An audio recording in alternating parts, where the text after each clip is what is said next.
We're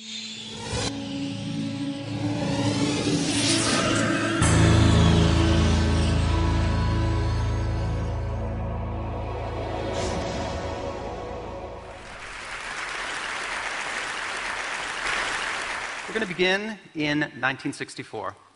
Bob Dylan is 23 years old, and his career is just reaching its pinnacle. He's been christened the voice of a generation, and he's churning out classic songs at a seemingly impossible rate. But there's a small minority of dissenters, and they claim Bob Dylan is stealing other people's songs. 2004, Brian Burton, a.k.a. Danger Mouse, takes the Beatles' White Album, combines it with Jay-Z's The Black Album to create the Grey Album. The Grey Album becomes an immediate sensation online, and the Beatles record company sends out countless cease and desist letters for unfair competition and dilution of our valuable property. Now, the Grey Album is a remix. It is new media created from old media. It was made using these three techniques: copy, transform, and combine. That's how you remix. You take existing songs, you chop them up, you transform the pieces, you combine them back together again, you've got a new song, but that new song is clearly comprised of old songs. But I think these aren't just the components of remixing.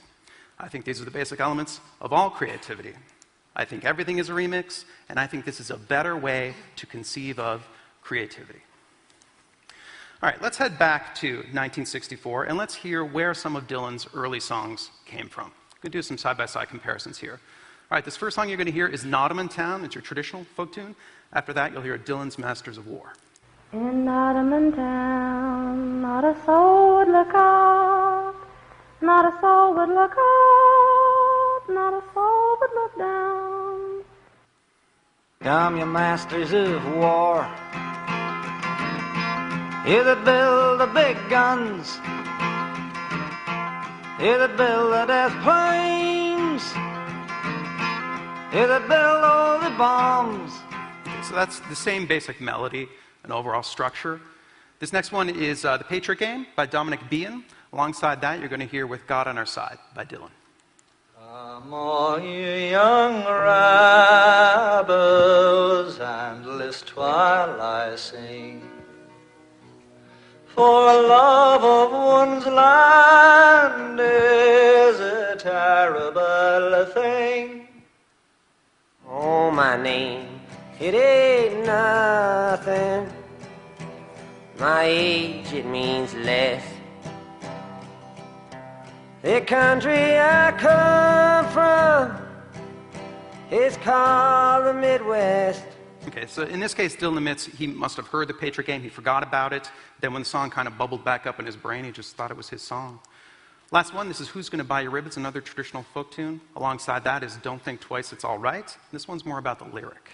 It ain't no use to sit and sigh now, darling, and it ain't no use to sit and cry now. Well, it ain't no use to sit and wonder why, baby, even you don't know by now. And it ain't no use to sit and wonder why, baby, it'll never do somehow. Okay, now there's a lot of these. It's been estimated that 2/3 of the melodies Dylan used in his early songs were borrowed. This is pretty typical among folk singers. Here's the advice of Dylan's idol, Woody Guthrie. The words are the important thing. Don't worry about tunes. Take a tune, sing high when they sing low, sing fast when they sing slow, and you've got a new tune. And that's what Guthrie did right here, and I'm sure you all recognize the results.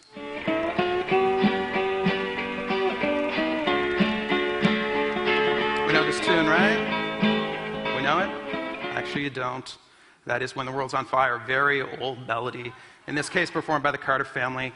Guthrie adapted it into This Land Is Your Land. So, Bob Dylan, like all folk singers, he copied melodies, he transformed them, he combined them with new lyrics, which were frequently their own concoction of previous stuff. Now, American copyright and patent laws run counter to this notion that we build on the work of others. Instead, these laws and laws around the world use the rather awkward analogy of property. Now, creative works may indeed be kind of like property, but it's property that we're all building on. And creations can only take root and grow once that ground has been prepared. Henry Ford once said, "I invented nothing new. I simply assembled the discoveries of other men behind whom were centuries of work." Progress happens when all the factors that make for it are ready, and then it is inevitable. 2007. The iPhone makes its debut. Apple undoubtedly brings this innovation to us early, but its time was approaching because its core technology had been evolving for decades. That's multi-touch, controlling a device by touching its display. Here is Steve Jobs introducing multi-touch and making a rather foreboding joke. And we have invented a new technology called multi-touch. You can do multi-finger gestures on it, and boy, have we patented it. Yes. And yet, here is multi-touch in action. This is at TED, actually, about a year earlier. This is Jeff Hahn, and I mean, that's multi-touch. It's the same animal, at least. Let's hear what Jeff Hahn has to say about this newfangled technology. Multi-touch sensing isn't completely new. I mean, people like Bill Buxton have been playing around with it in the 80s.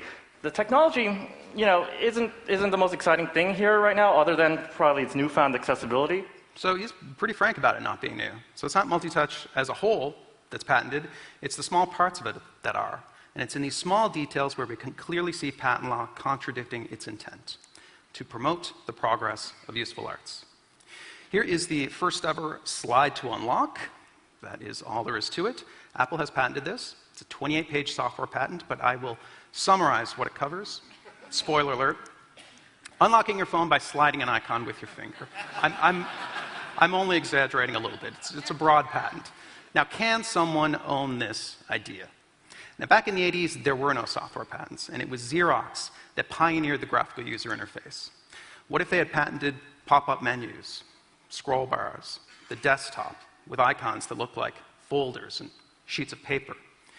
Would a young and inexperienced Apple have survived the legal assault of a much larger and more mature company like Xerox? Now, this idea that everything is a remix might sound like common sense until you're the one getting remixed. For example, I mean, Picasso had a saying, he said, "Good artists copy, great artists steal." And we have, always been shameless about stealing great ideas. Okay, so that's 96. Here's 2010. I'm going to destroy Android because it's a stolen product. I'm willing to go thermonuclear war on this. Okay, so in other words, great artists steal, but not from me. Now, behavioral economists might refer to this sort of thing as loss aversion. We have a strong predisposition towards protecting what we feel is ours. We have no such aversion towards copying what other people have, because we do that non-stop. So here's the sort of equation we're looking at. We've got laws that fundamentally treat creative works as property, plus massive rewards or settlements in infringement cases, plus huge legal fees to protect yourself in court, plus cognitive biases against perceived loss. And the sum looks like this. That is the last 4 years of lawsuits in the realm of smartphones. Is this promoting the progress of useful arts? 1983. Bob Dylan is 42 years old, and his time in the cultural spotlight is long since past. He records a song called Blind Willie McTell, named after the blues singer. And the song is a voyage through the past, through a much darker time, but a simpler one. A time when musicians like Willie McTell had few illusions about what they did. I jump them from other writers, but I arrange them my own way. I think this is mostly what we do. Our creativity comes from without, not from within. We are not self-made. We are dependent on one another. And admitting this to ourselves isn't an embrace of mediocrity or derivativeness. It's a liberation from our misconceptions. And it's an incentive to not expect so much from ourselves and to simply begin. Thank you so much. It was an honor to be here. Thank you.